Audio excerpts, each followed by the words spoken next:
नमस्कार, मैं हूं आपके साथ विशाल कालरा और आज बात होगी 1 फरवरी को पेश होने वाले देश के बजट की। इस बजट से देश को क्या है उम्मीदें, मिडिल क्लास की जेब पर इसका क्या होगा असर, इनकम टैक्स के स्लैब में क्या कोई आपको राहत मिलने वाली है, महंगाई कंट्रोल करने के लिए बजट में क्या कोई बड़ा कदम उठाया जाएगा, पेट्रोल डीजल और रोजमर्रा की जो चीजें हैं उनकी कीमतें क्या कम हो सकती हैं, युवाओं के लिए रोजगार के नौकरी की क्या कोई खास प्लान लेकर बजट आने वाला है, किस सेक्टर को सबसे ज्यादा होगा फायदा, इंफ्रा, डिफेंस या मैन्युफैक्चरिंग, किसकी किस्मत खुल जाएगी, स्टॉक मार्केट का जो असर है पर असर जो पड़ेगा बजट का वो कितना होगा, स्टॉक मार्केट पिछले 1 साल में बहुत ज्यादा रिटर्न दे नहीं पाया है, इसका असर क्या होगा, कैपिटल गेन टैक्स जिसे लेकर नियम बार बार बदले जाते हैं, क्या कोई बदलाव की उम्मीद इस बार भी है, एसआईपी और म्यूचुअल फंड्स के निवेशकों के लिए इस बार बजट क्या लेकर आएगा, क्या कोई बड़ा बदलाव होने वाला है, electric vehicle policy, green energy पर फोकस करने वाला क्या यह बजट होगा, इंपोर्ट ड्यूटी क्या सोने चांदी का खेल बिगाड़ सकती है, सरकारी खर्च बढ़ेगा तो क्या फिस्कल डेफिसिट पर असर पड़ेगा, किसानों की इनकम दोगुनी करने के लिए कोई प्रयास किया जा रहा है। इस पर चर्चा करने के लिए अर्थशास्त्री शरद कोली हमारे साथ जुड़ेंगे, जिनके साथ हम इस चर्चा को आगे बढ़ाएंगे। शरद जी, आपको आवाज मिल रही है? बिल्कुल मिल रही है। तो जैसा कि हम हर बार सोने चांदी से बात की शुरुआत करते हैं, क्योंकि हमारे दर्शक सोने और चांदी को लेकर आपकी टिप्पणियां, आपके एनालिसिस के इतने फैन हैं, मैं चाहूंगा पहले उसी पर बात हो जाए। इंपोर्ट ड्यूटी में कई बार छेड़छाड़ से सोने चांदी की कीमतें बड़ी प्रभावित होती हैं। 1 फरवरी को देश का बजट पेश होने वाला है। निर्मला सीतारमण जी के पिटारे से क्या कुछ निकलेगा और जिस तरीके से दुनिया भर के फैक्टर्स असर डाल रहे हैं, क्या भारत सरकार भी इसको लेकर थोड़ा सा चिंतित होगी? क्या उसमें इंपोर्ट ड्यूटी को लेकर कोई छेड़छाड़, कुछ रेट को कंट्रोल करना, ऐसा कोई विचार होगा? नमस्कार विशाल, आपको और एफएम न्यूज के सभी फॉलोअर्स, व्यूअर्स, सब्सक्राइबर, दर्शकों को। इंपोर्ट ड्यूटी में देखिए 99% भारत का सोना उदाहरण के तौर पर इंपोर्ट किया जाता है। तो अगर इंपोर्ट ड्यूटी बढ़ भी जाती है तो सोने के आयात पे फर्क पड़ेगा, तो इससे भी कीमत घटे बढ़ेगी। और अगर ड्यूटी घट जाती है तब भी इतना फर्क नहीं पड़ने वाला। तो टेम्परेरली कुछ भारत की जो कीमतें हैं उनमें थोड़ा बहुत उतार चढ़ाव देखने को मिल सकता है। पर हम ये ना भूलें, बड़ी बात आपके सवाल में ये है कि जो सोने और चांदी की कीमतें, पहले भी आपके चैनल पे मैंने कई बार बोला, ये अंतरराष्ट्रीय फैक्टर्स पे डिटरमिन होती है, यानी कि उनके आधार पर चलती हैं। भारत में होने वाले ये उथल पुथल कम इस पे असर डालते हैं। तो मुझे नहीं लगता कि इसमें अगर कुछ छेड़छाड़ की भी जाती है, क्योंकि नेचुरली फॉरेन एक्सचेंज रिजर्व जाता है, जब बहुत ज्यादा इंपोर्ट करते हैं तो विदेशी मुद्रा भंडार यहाँ से खाली होता है। और जितना ज्यादा इंपोर्ट बढ़ता, हो सकता है सरकार इंपोर्ट ड्यूटी बढ़ाने की बात करे। तो अगर इंपोर्ट ड्यूटी बढ़ती है विशाल, तो ये तो यहां से और महंगा हो जाएगा, क्योंकि सोने चांदी का लोकल ट्रेड। और अगर इंपोर्ट ड्यूटी घटाई जाती है तो यहां पर सोना कितनी मात्रा में हम ला पाएंगे, उससे हमारा एक्सचेकर पे लोड पड़ेगा। तो कुल मिला के ये अंतरराष्ट्रीय फंडामेंटल्स पे चलता है। भारतीय फंडामेंटल्स पे एक 2-4 दिन के लिए फर्क पड़ सकता है। जैसे उदाहरण के तौर पे बात करूं मैं, तो इस समय जो चांदी के दाम है वो करीब $110 के आसपास है। तो $110 आप पुराने मापदंड पे ले तो वो 4 लाख के आसपास होने चाहिए, पर हमारे थोड़े से उससे कम चल रहे हैं। सोने की बात करें तो 5,080-90 डॉलर पे इस समय चल रहा है। उसके हिसाब से यहाँ 1,70,000 होना चाहिए। तो कभी उस प्राइस पे थोड़ा सा डिस्काउंट आ जाता है, कभी उस प्राइस पे थोड़ा सा प्रीमियम आ जाता है। कुल मिला के लंबी अवधि में, यानी 3-4 हफ्तों में आप देखेंगे तो वो उन फंडामेंटल्स के आसपास अपने आप आ जाती है। तो अगर छेड़छाड़ करा भी जाता है तो बहुत ज्यादा लंबा चौड़ा फर्क पड़ने वाला नहीं है, क्योंकि कॉमेक्स न्यूयॉर्क में और लंदन बुलियन मार्केट से कंट्रोल होता है। प्राइस डिस्कवरी वहीं पर होती है। भारत में इसकी प्राइस डिस्कवरी उसी के आधार पर की जाती है विशाल।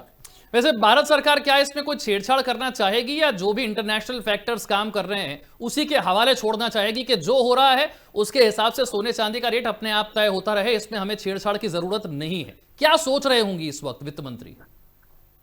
देखिए, किसी ने पूछा, भाई हम जंगल में जा रहे हो और हमारे पास कोई हथियार भी ना हो और सामने शेर आ जाए, बिल्कुल आमने सामने, तो आप क्या करेंगे? तो उसने जवाब दिया, भाई जो करना है वही करेगा, मैं क्या करूंगा इसमें। तो यहीं से आपके सवाल का जवाब निकल के आता है। सोने और चांदी को अंतरराष्ट्रीय बाजार इसकी कीमत तय करता है। प्राइस डिस्कवरी न्यूयॉर्क में और लंदन बुलियन मार्केट में इसकी होती है। तो आप भारत में इसमें कुछ ज्यादा कर नहीं सकते हैं। आप करते हैं अगर, तो यहां पर कीमत या तो बहुत ज्यादा बढ़ेगी, कीमत यहां पर घटने का अगर कीमत यहां पर घट जाती है तो फिर ये आयात के जरिए से बहुत ही दिक्कत वाली सिचुएशन खड़ी हो जाएगी। तो इसलिए कीमत बढ़नी है यहां से विशाल। जो भी छेड़छाड़ करी जाएगी उससे कीमत अंततः बढ़ेगी। थोड़े बहुत समय के लिए आपको कुछ उतार चढ़ाव दिखाई दे सकता है, पर जैसा कि मैंने कहा पहले, उसको मैं दोहराना चाहूंगा, ये अंतरराष्ट्रीय फंडामेंटल्स के आसपास जाएगी। ये भारत सोना और चांदी, आपको इस बात से उत्तर मिल जाएगा, अंतरराष्ट्रीय कमोडिटी है। भारत में इसकी खाने हैं पर बहुत कम है। अगर ज्यादा होती तो हमें 99% सोना अपनी जरूरत के लिए आयात नहीं करना पड़ता। हमें आयात करना पड़ता है। ये इस बात का सबूत है कि भारत की, इसमें अंग्रेजी में बोलते हैं, इन्वर्टेड कॉमर्स में कह रहा हूं, से, तो भारत की से बहुत ज्यादा इसमें नहीं है। भारत के बहुत ज्यादा इसमें इसमें कोई कुछ ज्यादा हम कर नहीं सकते हैं। अगला बहुत अहम सवाल, पिछले एक साल में हमने दो बहुत बड़े परिवर्तन होते हुए देखे जिस पर भी हमने चर्चा की है। एक तो 12 लाख तक की इनकम टैक्स फ्री हो गई, दूसरा 2025 के ही साल में हमने जीएसटी के 2 स्लैब घटा दिए। अब आने वाला बजट खासतौर से सैलरीड क्लास के लिए क्या ला सकता है? क्या कोई और राहत की उम्मीद हमें करनी चाहिए, या हमें सोचना चाहिए कि जितना मिल गया है 12 लाख तक की इनकम टैक्स फ्री, इससे ऊपर अब सरकार के पास देने की कैपेसिटी नहीं है, या फिर और कुछ सोच रही है सरकार की नहीं, कुछ और भी मिल सकता है मिडिल क्लास को? विशाल, गालिब साहब का एक शेर है, ध्यान दें।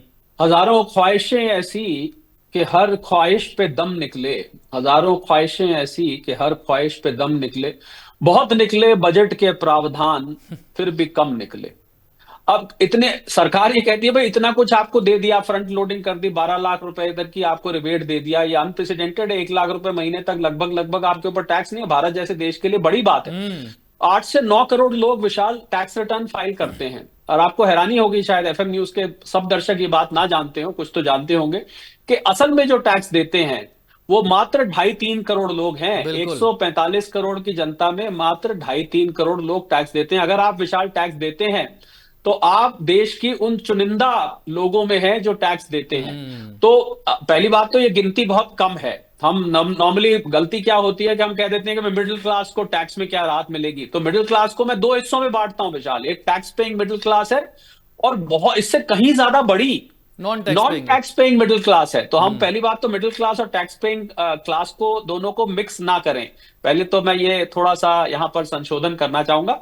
जहां तक बात है उम्मीद की, उम्मीद तो हमेशा रहती है। मैंने इसीलिए गालिब साहब का शेर भी बोला है, हमेशा मिडिल क्लास उम्मीद रहती है। मुझे लगता है न्यू टैक्स रेजिम अब डिफॉल्ट टैक्स रेजिम हो चुकी है।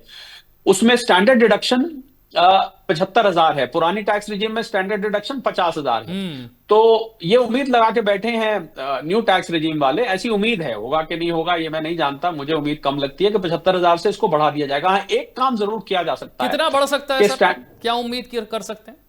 एक काम एज एन एक्सपर्ट भी मैं आपको बता सकता हूं, एक अर्थशास्त्री वित्तीय एक्सपर्ट होने के नाते, मैं टैक्स पे भी बहुत बोलता हूं, उसके नाते एक काम हो सकता है कि इसको इन्फ्लेशन एडजस्टेड कर देना चाहिए। अच्छा। यानी कि जितनी महंगाई की दर है, भले ही इससे थोड़ा सा कॉम्प्लिकेट होगा, पर एक उसका पूरी टेबल बनाई जा सकती है कि हर साल इतना इन्फ्लेशन हुआ और इतनी आपको डिडक्शन मिलेगी। जैसे आजकल उदाहरण के तौर पर इन्फ्लेशन कम है, 1-1.5% के बीच में है जो हमारा सीपीआई है। तो जब आपका इन्फ्लेशन कम है तो आप वो कम कर दीजिए। जब इन्फ्लेशन बढ़ जाता है तो इन्फ्लेशन एडजस्टेड। एक और डिमांड जो टैक्स पेयर्स की है, मैंने बहुत सारे टैक्स पेयर से बात करी पिछले कुछ दिनों में, कि जो न्यू टैक्स रिजीम, जो अब डिफॉल्ट टैक्स रिजीम बन चुकी है, इसमें एनपीएस की डिडक्शन अभी भी मिलती है, नेशनल पेंशन सिस्टम की, जो एम्प्लॉयर कंट्रीब्यूट करता है, एम्प्लॉय की तो नहीं मिलती है, क्योंकि बाकी सारी डिडक्शन न्यू टैक्स रिजीम में से हटाई जा चुकी हैं। आपको पता ही होगा कि न्यू टैक्स रिजीम एक सिंपल है, उसमें कोई डिडक्शन एग्जेम्पशन नहीं होती है।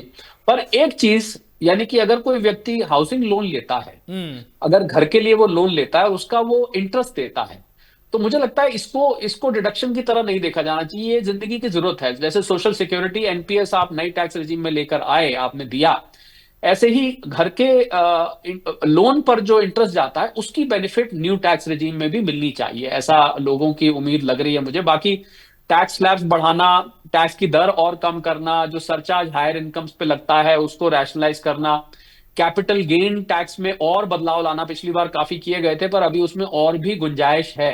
रिफंड्स का और जल्दी आना, रिफंड्स में अभी भी विलंब देखा जाता है, लोगों का पैसा इनकम टैक्स में फंसा रहता है, खासकर जिन लोगों का टीडीएस बहुत होता है अन्य सोर्सेज से, वो रिफंड क्लेम करते हैं।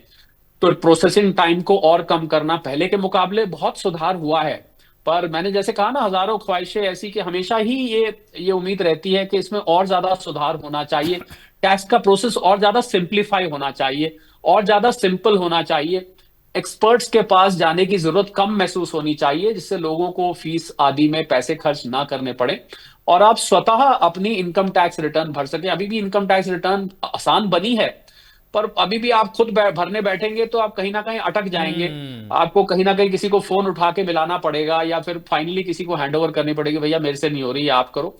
मुझे लग रहा है एक सिंगल वन पेज रिटर्न का प्रावधान आना चाहिए, और ऑटो फिल्ड रिटर्न का मुझे लग रहा है इस बार बजट में आएगा।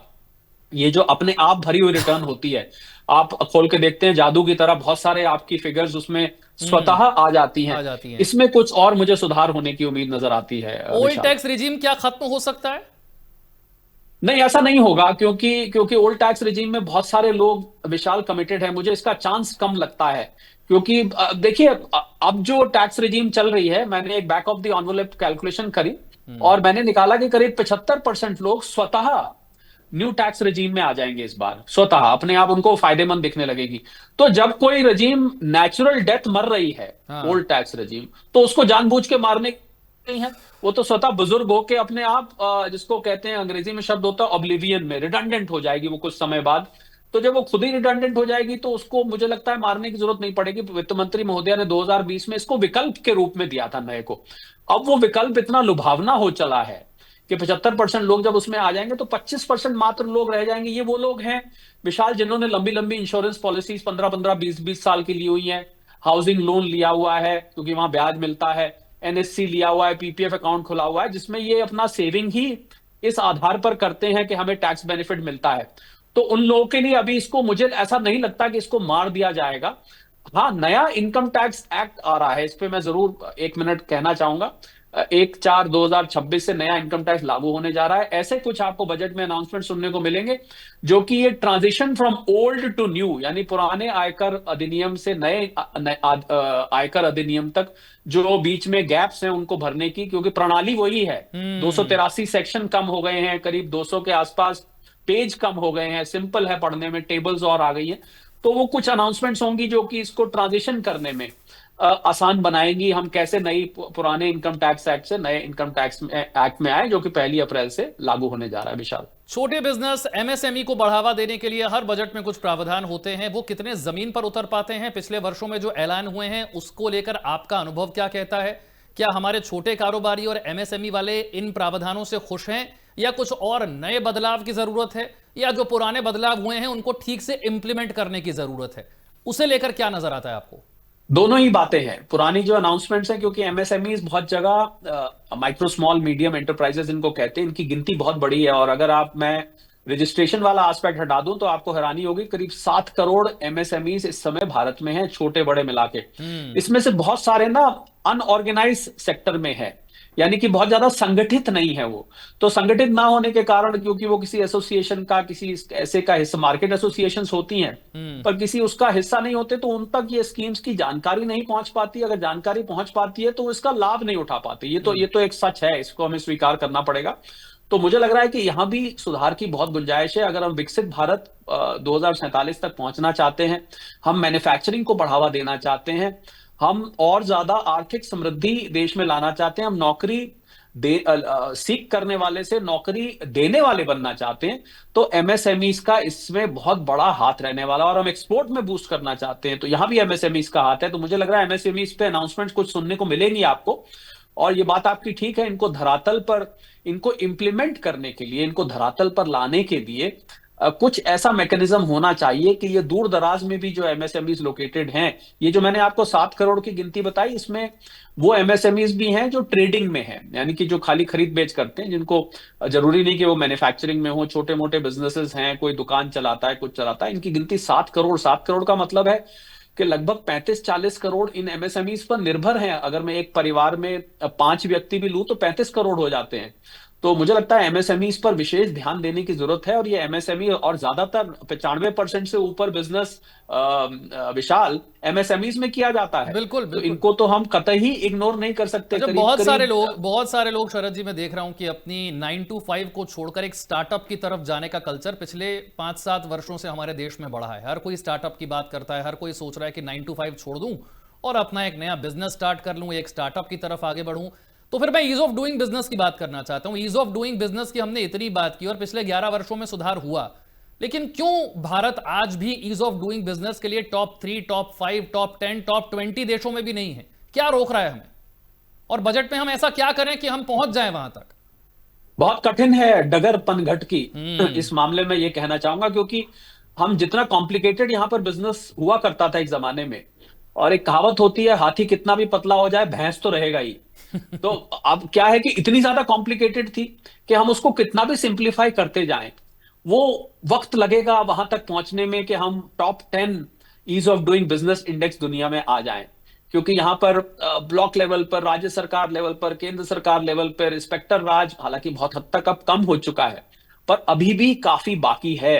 तो ease of doing business index में हमारा और सुधार होना ही चाहिए, अगर हम चाहते हैं कि विदेश से यहाँ पर निवेश आए, अगर हम चाहते हैं कि देश का मैन्युफैक्चरिंग सेक्टर, बिजनेस सेक्टर तेजी से आगे बढ़े, अगर हम चाहते हैं कि नौकरी देने वाले लोग हम्म। ज्यादा बने, अगर हम चाहते हैं स्टार्टअप्स और शुरू हो, तो ईज ऑफ डूइंग बिजनेस और ज्यादा सुधार की अभी बहुत गुंजाइश है। मुझे लग रहा है इस पे, इसको मैं अच्छा, वर्क इन एक एक प्रोग्रेस कहता हूं, हाँ, बिना सरकार का पक्ष लिए वर्क इन प्रोग्रेस कहता हूं, कार्य प्रगति पर है। आने वाले कुछ सालों में आपको और सुधार देखने को मिलेगा, ऐसा सरकारी तंत्र बोलता है। एक बहुत कमाल की चीज हो जी। रही है जिस पर नोटिस ध्यान दिए जाने की जरूरत है। हमारा बहुत सारी नौकरियां हमारे देश में आईटी सेक्टर में पैदा होती रही, और आईटी सेक्टर के बूम की वजह से भारत को दुनिया भर में जाना गया। लेकिन जैसे जैसे आर्टिफिशियल इंटेलिजेंस के मॉडल डेवलप हो रहे हैं, वो सिंपल कोड खुद ही लिख ले रहे हैं। आपको वैसे आईटी इंजीनियर्स की जरूरत ही नहीं है जो कि शुरुआती लेवल के या थोड़े बहुत मिड लेवल के हों, क्योंकि उनका जो काम था वो एआई का मॉडल खुद ही कर लेता है। तो अमेरिका आप पर निर्भर होना, या दुनिया के जितने भी देश आईटी सर्विसेज के लिए आप पर निर्भर थे, आपको मोटा पैसा देते थे, हो सकता है कि आने वाले 5 7 10 वर्षों में वो ना पे कर पाए। एक तो आपको अपने एआई मॉडल की जरूरत है, और दूसरा उस आईटी सेक्टर, भगवान ना करे कि वो डूब जाए, अगर वो डूब रहा है और उसके संकेत मिल रहे हैं, तो फिर उसके लिए कोई विकल्प का इंतजाम तो करना होगा। बिल्कुल, बहुत ही अहम आपने सवाल उठाया है, क्योंकि ऐसा सवाल है कि हमारे बिना जाने आर्टिफिशियल इंटेलिजेंस हमारी जिंदगी में बहुत तेजी से अपनी जगह बना रहा है, हमें पता भी नहीं लग रहा है, और आपको सडनली आप कुछ खोल के देखते हैं, आपको पता लगे यहाँ पर एआई है, वहां पर एआई है। तो जिस रफ्तार से बना रहा है, मुझे लग रहा है, मैं आपके कार्यक्रम के माध्यम से, एफएम न्यूज के माध्यम से व्यक्तिगत रूप से एक संदेश हमें हमें जितने लोग देख रहे हैं उनको देना चाहूंगा कि साहब अपनी स्किल्स अपग्रेड करिए, वरना ये आर्टिफिशियल इंटेलिजेंस बहुत सारे लोगों की नौकरी खा जाएगा। इसको रोक पाना बहुत कठिन है, क्योंकि इसकी सुविधाएं इतनी हैं कि इसको रोकना, और इससे कॉस्ट सेविंग इतनी हो रही है कंपनीज की कि इसको रोक पाना बहुत कठिन है। आप स्वयं मीडिया से आते हैं विशाल, मैंने तो ऑलरेडी कुछ मीडिया प्लेटफॉर्म्स पर एआई एंकर्स को देखना बिल्कुल। शुरू कर दिया है, मैंने बातचीत भी की है उन एआई एंकर से, बिल्कुल ऐसे ही बोलते हैं, आपके जैसा मधुर और आपके जैसा इंटेलिजेंट तो नहीं बोल पाते, परंतु फिर भी काफी हद तक वो काम चला लेते हैं। तो जहां जहां एआई आ रहा है, मुझे लग रहा है इसका इसका सोल्यूशन क्या है, ये तो हुई समस्या, तो बहुत प्लेटफॉर्म पर डिस्कस होती है, आपने भी कही मैंने भी कही। सोल्यूशन इसका ये है कि जो भी व्यक्ति आईटी सेक्टर में या ऐसे किसी सेक्टर में काम करता है जहां पर एआई के कब्जा करने का रिस्क है, उसको अपनी स्किल अपग्रेडेशन तुरंत, तुरंत वर्ड में जोर देके कह रहा हूं, शुरू कर देनी चाहिए। अगर वो अपनी स्किल अपग्रेड नहीं करता है, यानी कि अपने आप को और नॉलेजेबल और ट्रेंड नहीं बनाता है, कि और हायर लेवल पे ट्रेनिंग नहीं लेता है, क्रिएटिविटी अपने अंदर और नहीं लाता, तो अगर आप रेपिटेटिव जॉब करते हैं, तो ये जॉब आपकी आने वाले कुछ सालों में बदकिस्मती से चली जाएगी। और अगर ये चली गई तो आपके पास एक ऐसी सिचुएशन में आप खड़े हो जाएंगे कि आप अच्छे खासे काम करते हुए आपको कंपनी कहेगी थैंक यू वेरी मच, हमें आपकी अब जरूरत नहीं है, ये काम तो हमारा पर एआई शरद जी, कर रहा है। भारत में तो ऑलरेडी रोजगार का संकट इतना बड़ा है, उसमें एआई का आ जाना ये तो बहुत ज्यादा दिक्कतें पैदा कर देगा। भारत सरकार के लिए भी ये जरूरी है कि अब सोचे कि जैसे हमने आईटी हब अपने आप अपने देश को बनाया था, क्यों ना भारत को हम एआई हब बनाएं। हालांकि ऐसा कोई संकेत अब तक दिख नहीं रहा। अमेरिका के पास 4 5 एआई मॉडल हैं, चाइना ने अपना डीप सीक बना लिया है। ज्यादातर जो विकसित देश है जहां पर रिसर्च अच्छी होती है, अच्छा पैसा खर्च होता है रिसर्च पर, वो अपना अपने एआई मॉडल बनाकर बैठ गए हैं। और आपको हैरानी होगी, ये जिन एआई मॉडल्स का आपने जिक्र किया, मेरे पास और भी बहुत लंबी लिस्ट है, उसमें भारतीय दिमाग पीछे काम कर रहे हैं इस बिल्कुल। मॉडल को बनाने में। बिल्कुल। तो भारत भारत में भी कुछ स्टार्टअप्स हैं, ऐसी बात नहीं है, परप्लेक्सिटी और है जिसमें हम्म। जिसमें भारत में बना हमारे पूरा जोहो के एआई जो मॉडल है। फाउंडर हैं श्रीधर वेम्बू साहब, वो भी कमाल का काम कर रहे हैं। जी, तो इसमें काम चल रहा है, परंतु इस काम को रफ्तार देने की जरूरत इसलिए है क्योंकि जिस रफ्तार से एआई हमारी तरफ बढ़ के आ रहा है, हम्म। उस रफ्तार से हम एआई का सामना करने का प्रयास नहीं कर रहे हैं। हम्म। ये एक थोड़ी सी गलती हो रही है। तो मैं इसीलिए तो मैंने कहा, मैं आपके कार्यक्रम के माध्यम से संदेश दिल से देना चाहूंगा, कृपया करके अपनी स्किल्स को अपग्रेड करने पे ध्यान दीजिए। लोग नहीं देते हैं पैसा और सैलरी, नौकरी करते हैं वो सुबह शाम की उस ग्राइंड में ऐसे फंसे रहते हैं, शाम को थके हारे आते हैं। परंतु अब समय आ गया है, अगर आप रेपिटेटिव जॉब कर रहे हैं, खासकर आप क्लेरिकल जॉब कर रहे हैं, आप कोई ऐसा काम कर रहे हैं जिसमें वही काम बार बार रोज आप आके करते हैं, वही आपके डिलीवरेबल्स हैं, उस काम पर सबसे ज्यादा खतरा आने वाला है। बहुत सस्ते दामों में आपके एम्प्लॉयर के लिए वो काम कर देगा। पर अगर जो जिन लोगों की नौकरी जाती है विशाल, अब मैं एक और इससे हटके बात कहने जा रहा हूं, इसी से संबंधित पर इससे हटके, अगर आपकी नौकरी एआई की वजह से चली जाती है, तो मुझे लगता है कि आपके सामने ये एक ऐसा अवसर आया है कि आपकी जिंदगी का वो मोड़ है जहां आप अपना काम शुरू करने की सोचें। इस क्राइसिस में एक अवसर देख के कुछ अपना, हर नौकरी करने वाले के दिल में ना विशाल, बड़ी बात कहने जा रहा हूं, एक अंदर चिंगारी जल रही होती है कि काश मैं भी कुछ अपना करता और मैं इस नौकरी को छोड़ के अपना बिजनेस करता। ये हर एक के अंदर होती है। किसी के अंदर बहुत प्रोनाउंस्ड होती है, किसी के अंदर दबी दबी होती है, पर होती सबके अंदर है। मुझे लगता है उस मौके को इस्तेमाल करना चाहिए, अपना कुछ काम शुरू करने का, भले ही छोटे से शुरू करें, अपनी जो थोड़ी बहुत जमा पूंजी है उसको लेके शुरू करें। ये मुझे लगता है सबसे अच्छा सोल्यूशन है कि अगर आप स्किल अपग्रेड नहीं कर पाए और कहीं एआई आपकी नौकरी खा गया, तो ये एक आपके सामने विकल्प है। आप उस जिंदगी के मोड़ को नई राह के लिए इस्तेमाल करें कि मैं अब इस सड़क पे नहीं जाऊंगा, मैं अब अपना बिल्कुल। काम करके रहूंगा। और मैं ऐसे दर्जनों लोगों को जानता हूं विशाल, जिन्होंने ये काम करके दिखाया और आज वो बहुत ही कामयाब बिजनेसमैन, स्टार्टअप फाउंडर्स बन के बैठे हैं। एक आखिरी प्रश्न मैं आपसे पूछ लूंगा। सोने चांदी से हमने शुरुआत करी थी, स्टॉक मार्केट पर इस बातचीत को हम खत्म करते हैं। वैसे तो आपके साथ जब बातचीत हो और बजट का मुद्दा हो तो मुझे लगता है कितना भी समय मिल जाए वो कम ही होगा। लेकिन पिछले कुछ दिनों में हमने देखा कि ट्रंप के टैरिफ का काट हमने बखूबी ढूंढा। हमने अपने एक्सपोर्ट को कम नहीं होने दिया, हमने जीडीपी ग्रोथ को कम नहीं होने दिया। यूरोपियन यूनियन के साथ हमने जबरदस्त ट्रेड डील की है, जिसे मदर ऑफ ऑल डील्स कहा जा रहा है, यानी कि एक्सपोर्ट पर हम बहुत असर आने नहीं दे रहे हैं। अब स्टॉक मार्केट में इन्वेस्ट करने वालों के लिए प्रश्न यह है कि भाई अब कौन से सेक्टर में सबसे ज्यादा निवेश के बारे में सरकार सोचेगी और कौन से स्टॉक जो हैं वो ऊपर की तरफ भागेंगे। स्टॉक मार्केट में निवेश करने वालों के लिए क्या होगी सलाह? आपने आपने टैरिफ की बात करी, भारत और ईयू का जब हम इस समय बात कर रहे हैं तो भारत और ईयू की ट्रेड डील साइन हो चुकी है, उसकी घोषणाएं सामने निकल कर आ रही हैं। आपके भी ब्रेकिंग न्यूज में मेरे ख्याल आ रही होंगी। बिल्कुल। मैंने क्योंकि ट्रंप साहब के स्कॉट बेसेंट साहब है, उन्होंने इस पर टिप्पणी भी करी कि भारत क्यों ईयू क्यों भारत के साथ डील करने जा रहा है, अपने रशियन वॉर को खुद ही फंड करने जा रहा है। उनके दिल पर सांप लौट रहा है, हार्ट बर्न उसको अंग्रेजी में कहते हैं। दो लाइन मुझे याद आ रही है उसके लिए बोलनी, इससे फिर मैं स्टॉक मार्केट पे छोटा कमेंट करता हूं। हमने बदला नहीं दिल की आदत को। ये हमारे यहाँ के लोग कह रहे हैं एक्सपोर्टर्स को, जब उनको अब वैकल्पिक मार्केट मिलने जा रही है यूरोप में। हमने बदला नहीं दिल की आदत को, बस वो चेहरा बदल गया जिसे हम चाहा करते थे। वो कौन सा चेहरा है वो आप जानते हैं मैं किसकी बात कर रहा हूं। बिल्कुल। तो स्टॉक मार्केट इस समय दो ऑपोजिट ट्रेंड्स को स्ट्रगल कर रहा है। जहां भारत में जो सारे के सारे पैमाने हैं बहुत फेवरेबल हैं, हम एफटीए एक के बाद एक एफटीए कर रहे हैं, mother of all deals European union से होने जा रही है, तो मार्केट को तो इस समय भागना चाहिए था। और मार्केट को जो विदेशी हवा जो चल रही है वो हमें ऊपर नहीं जाने दे रही है। लगातार एफपीआईज और एफआईआईज की सेलिंग, कल भी 4-5 हजार करोड़ का माल बेचा है। ऐसे सेल लगा रखी है जैसे दिवाली और होली पे और रक्षाबंधन पे सेल लगती है। ये विदेशी संस्थागत निवेशकों ने ऐसी सेल लगा रखी है, लगातार पैसा यहां से निकाल रहे हैं। और ये जो वैश्विक अस्थिरता और अनिश्चितता बनी हुई है ना, ये हमारी शेयर मार्केट को विशाल ऊपर जाने नहीं दे रही है। तो शेयर मार्केट में जो दोनों चीजें, अनिश्चितता और अस्थिरता, सोने और चांदी को ऊपर ले जा रही है, उनके वो दोस्त हैं। शेयर मार्केट के वो दोनों दुश्मन है, इसको ऐसे समझ के देखिए। तो इस वजह से मार्केट दबाव में है। जहां तक आपने सेक्टर्स का पूछा, सेक्टर्स के बारे में कहना चाहूंगा।